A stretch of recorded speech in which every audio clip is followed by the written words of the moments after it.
স্যারের আমি চিনি দেখে সিনিয়র এমনি বুঝতো না স্যার।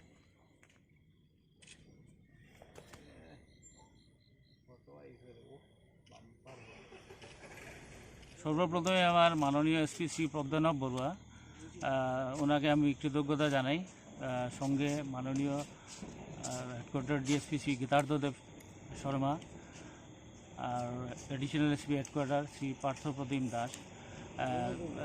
স্পেশালি এসপি স্যার আমাকে যখনই পান আর কি দেখা হয় বা ফোন যুগে উনি সবসময়ই আমাকে উৎসাহিত করেন যে নার্কোটিক সাবস্টেন্স ধরার জন্য আরও কীভাবে ধরতে হয় এই বিষয়ে আমার সবসময় উনি একটা ব্রিফিং করে থাকেন আর কি। তো সেই মতে আমি অনেক সাফল্যতাও পেয়েছি।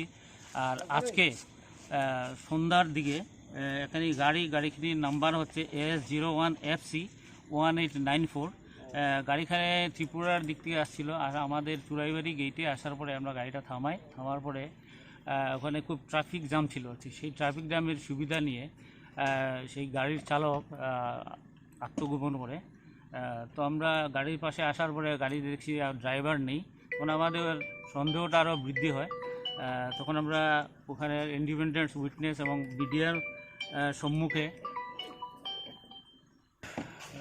তো আমাদের সন্দেহ আরও বৃদ্ধি হয়। তাই আমরা গাড়িটা ইন্ডিপেন্ডেন্ট উইটনেসের সম্মুখে এবং মিডিয়ার লোকও ছিল, তো গাড়িকে নিয়ে আমরা তালাশি করে গাড়ির থেকে আমরা অবৈধ 4 টন 7 কুইন্টাল 28 কেজি গাঁজা আমরা উদ্ধার করেছি।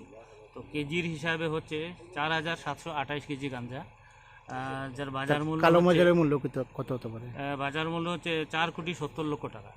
তো কোনো এই মর্মে আমরা এখানে কেস রুজু করেছি, কিন্তু কোনো কাউকে আমরা করায়ত্ত করতে পারি। ইনভেস্টিগেশন চলছে।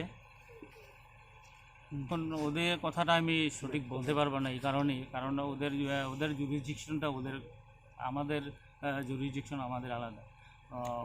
ওরা কীভাবে কাজ করে এটা ঠিক আমি অবগতও না, কীভাবে গাড়ি আসে এদের দিক থেকে। আমরা তো আমাদের কাজ আমরা খুব সিনসিয়ারলি করি, যার জন্য আমরা সাফল্যতাও পাই। আর এর আড়ালে আমাদের এসপি স্যারের খুব বড় একটা ভূমিকা আছে। উনি খুব আমাদের সঙ্গে